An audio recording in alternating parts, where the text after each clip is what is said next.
guys, it's me Pat and welcome back again to another tutorial. For today's video, this is the 7th episode of our Java Taglish series for absolute beginners.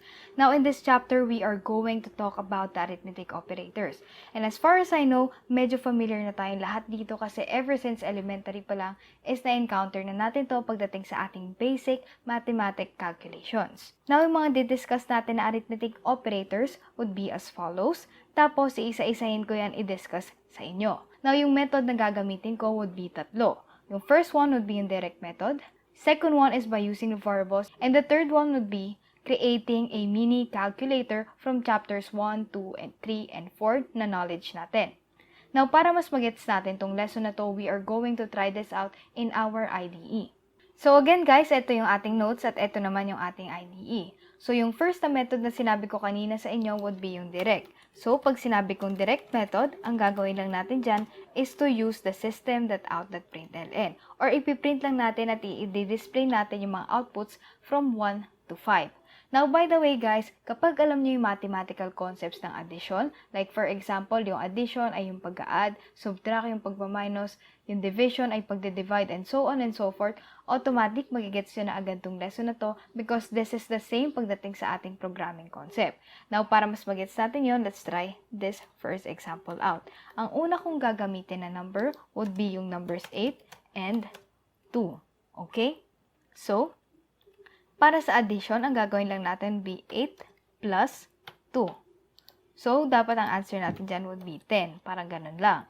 Now, pagdating naman sa ating subtraction, ika-copy-paste ko na lang to para mas mabilis tayo mag-discuss. Ang gagawin lang natin dyan is papalitan natin to ng subtraction. So, 8 minus 2, that would be equal to 6. Okay? Now, para sa ating division naman, 8 divided by 2, that would be equal to 4. And then, next would be yung ating modulo. That would be, tapos yung next natin would be yung ating multiplication. And then, 8 times 2, that would be 16. Tapos yung next would be yung ating modulo or yung kinukuha niya yung remainder. So, that would be equal to 0. Okay? So, kapag plinay natin yan at niran natin yan, ang output niya would be like this. So, kung makikita nyo guys, same lang siya sa ating sagot dito, which is, in-apply natin yung natutunan natin na mathematical concept. So, ganun lang yung gagawin natin dito. Now, I want you to focus your attention when it comes sa mga asterisk na to. Okay? Kasi may didiscuss akong important points dyan. So, unahin natin yung sa addition. Now, sinabi ko sa inyo kanina, yung addition na symbol would be yung pag-add. Now, hindi lang yan kasi yung concept natin pagdating sa programming. Ibig sabihin nito, yung plus na symbol na tinatawag natin ay hindi lang for adding numbers. Kung di, ginagamit natin yan for concatenation. So, ibig sabihin nito, hindi lang ito pang-add ng 8 plus 4 or kahit ano pang integers or kahit ano pang numerical values. Kung hindi, pwede rin itong pang-combine ng string, numbers, and vice versa or kahit ano pa. So, para mas magets natin yung concept ng concatenation, let's try these examples out. That would be system.out.println.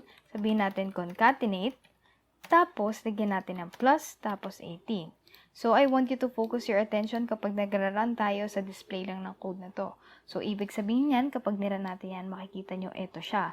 Ibig sabihin nun, pinag-combine niya yung string at saka yung integer dito. Now, what if ganito naman yung ginawa kong example? Let's say we have 18 plus concatenate. So, tignan natin yung kanyang result. Kung makikita nyo, ganyan yung result niya. Walang space kasi walang space yung nilagay ko dito. Okay? Now, what if ganito naman yung papakita ko sa inyo, guys? 18 plus 4 plus concatenate. Tignan natin kung anong mangyayari sa result niya. So, kung mapapansin nyo, ang nangyari would be, nag-compute siya ng 22 or inad niya tong dalawang numbers na to tapos tsaka niya nilagay yung concatenate. What if naman, ang ginawa ko is vice versa, wherein yung concatenate yung inuna ko, tapos tsaka ko lang nilagay yung 18 at 4 dito sa dulo. So, that would be like this one. So, kapag napansin nyo, guys, makikita nyo dito na yung 18 at 4 ay nag-combine lang siya at hindi siya nag-compute. Kasi nare-read siya na etong string at yung 18 ay magkatabi. Now, what if naman ganito yung ginawa natin? So, lagyan ko lang dito ng 18 plus 4 plus concatenate. So, kung mapapansin nyo, kapag niran natin yan, makikita nyo na nag-compute na naman siya, pero dito naman ay hindi pa rin. So, ibig sabihin lang nun guys, yung mga numbers na nasa unahan dito ay nare-read at nako-compute kasi magkatabi silang numbers. Now, mas maganda at para hindi mas nakakalito sa ating program is gumamit tayo ng mga parenthesis para mas makompute niya. So, for example, this one, kapag niran natin yung pinakababa na line, kung mapapansin nyo is nag-compute na siya by using the parenthesis. So, ganun lang yung concept natin pagdating sa concatenation. Now, let's move on dito sa ating second asterisk, which is about the division. Now, when we say division, guys, di ba meron tayong tinatawag na quotient or yung mismong sagot niya. Now, ang kinukuha lang ng division na operator na yan would be yung whole number ng quotient. Ibig sabihin, yung remainder or yung mga natitira ay binabaliwala niya. Hindi niya yung dinidisplay yung whole number lang. Ang kabaliktaran naman netong division would be yung modulo. In this case, yung modulo, sinasabi niya lang is kukuhanin niya yung remainder. Okay? Kaya ganito yung result natin sa ating 8 modulo 2 at saka yung 8 divided by 2. Okay? So, I hope na sana medyo clear tayo pagdating sa operators natin.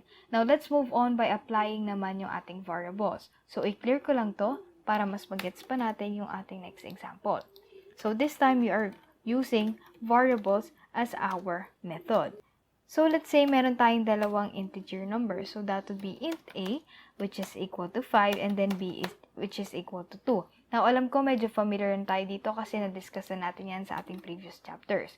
Now, what we're going to do is to display 1 to 5 na operators at yung output nila. So, that would be a plus b. Tapos, pagdating sa ating subtraction, that would be a, then minus b. Next would be sa ating division, a divided by b. Next would be a multiplied by b. Next would be yung ating modulo, which is this one.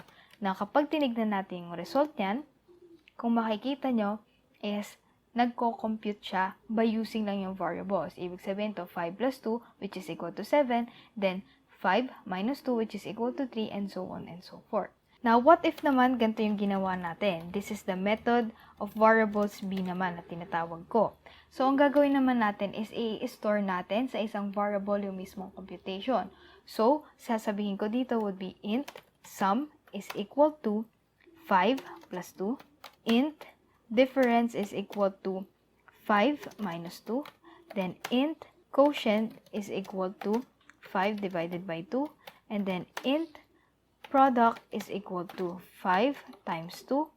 And then, we have int remainder, which is equal to 5 modulo 2. Tapos, after nyan, is system.out.println natin yung sum para makita natin yung output. And then, after nyan would be yung difference. And then, after nyan would be yung quotient. And then, after nyan would be yung product. Tapos, after nyan would be yung ating remainder. So, kapag plinay natin yan, kung makikita nyo guys, parehas lang dapat sila ng output. Ayan o, 7, 7, 3, 3, 2, 2, 10, 10, 1, and 1. Now guys, pwede rin naman natin itong pagsama-samahin na concept. So what do I mean by that? Ibig sabihin lang nun, let's say for example, yung sum mo, inad mo sa difference mo, inad mo yan sa quotient mo, pwede mong gawin yan, at pwede kang mag-experiment ng kahit anong gusto mo. So kapag plinay ko lang yan, automatic mag-a-add lang itong tatlo, tas ito yung sagot niya. So, that would be equal to 7 plus 3 plus 2. So, ganun lang yon, which is equal to 12. Okay? So, I hope na medyo clear tayo pagdating sa ating operators at pagdating sa ating mga methods na pagdi-display. Sinasabi ko lang dito at pinapakita ko lang dito sa inyo na marami tayong pwedeng ma-discover by just using this concept lang na simple. So, let's move on to doing our mini calculator. So, from our previous chapter, natutunan natin yung ating Java scanner. So, ang gagawin natin is to ask the user two numbers na gusto niyang i-compute, tapos i-display natin yung pag-add, subtract, divide, multiply, and modulo ng dalawang numbers na binigay ni user. So, in order to do that, gagawin natin ulit yung Java scanner. And konting recall lang, yung first step natin dyan is to import the java.util package, diba? So, that would be like this one. Okay? Tapos, ang next natin dyan would be yung scanner object. In my case, like kung ginagawa would be yung scan. Tapos, equals to new scanner. Then, system dot in. Tapos, ayan na. Tapos, after nyan would be yung pagdi-display natin ng question kay user. So, in this case, ang sasabihin natin kay user is enter your first number. Okay?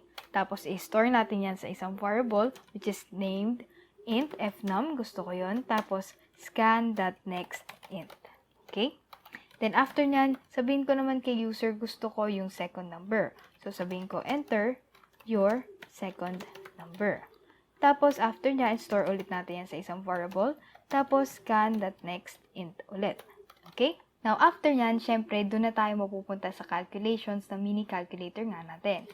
So, ang gagawin ko lang is mag-print ng sum na in-enter niyang mga number. So, that would be fnum plus snum. So, kung nakikita niyo dito guys, gumagamit ako ng parenthesis para hindi malito yung ating program. Okay? Tapos, next naman would be yung kanyang, tawag doon? Next naman dyan would be yung kanyang difference. Okay? So, palitan lang natin to. Ayan. So, next naman is yung quotient. So, ayan yon. Tapos, next would be yung kanyang product. So, syempre guys, kailangan din natin i-close yung ating scanner. So, that would be scan.close. Tapos, ayan na yon. Okay? Pwede naman yan kahit saan, basta matapos yung scanner mo. So, pwede ko ito ilagay dito or somewhere else. Okay? So, i-run lang natin to. Tapos, tignan natin yung output. So, kung mapapansin nyo, tinatanong nyo tayo ng ating first number. So, sasabihin ko 10. Tapos, second number natin would be 15. So, kapag nakita nyo, is nag-provide na siya agad-agad ng display natin. So, in here, sabi yung sum down ng 10 plus 15 would be 25. Difference would be this one. Quotient would be 0. Product would be this one. And yung remainder natin would be 10. So, ganun lang guys yung ating concept when it comes to arithmetic operators kasama ng mga dinemonstrate ko sa inyong mga methods.